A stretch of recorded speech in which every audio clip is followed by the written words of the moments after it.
కేసీఆర్ ఉండగా మంచి జరిగిందా అమ్మ? మంచి జరిగింది. మాకు రైతు బంధు కూడా సరిగ్గా పంటకు ఇచ్చిండు. సరిగా పంటకు మాకు పెట్టుబడికి అందించిండు. ఈయన ఇప్పుడు వేసాడు అప్పుడు వేస్తుండే ఇప్పుడు వేస్తుండే ఒక్కసారి కూడా ఇస్తలేడు. ఈ రేవంత్ రెడ్డి ఆయన ఆయన ఉన్నన్ని రోజులు మంచిగా వచ్చినాయి మాకు.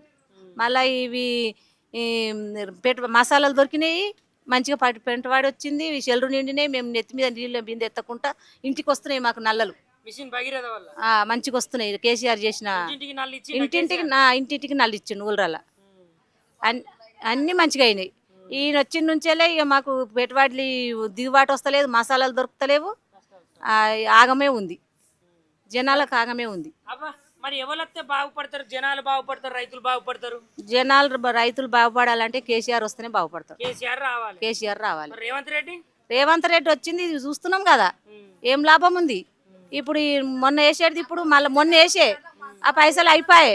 ఇప్పుడు మళ్ళీ పెట్టుకుందామంటే మళ్ళీ రైతు బంధు లేదా ఏం లేదా, మధ్యలో వేస్తే ఉన్నాయి ఆ పైసలు, అవి అయిపోయాయి.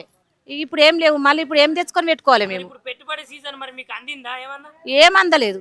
పెట్టుబడి సీజన్ ఏం అందలే, మసాలాలు కూడా అందలే. లైన్ కట్టి ఒక 20 రోజులు తిరిగినా మాకు 2 సంచులు దొరకలే.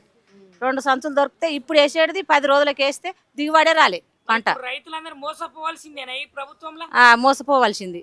వచ్చే ఈ ప్రభుత్వం మంచిగా, ఈ నడిచే ప్రభుత్వం మంచిగా లేదు.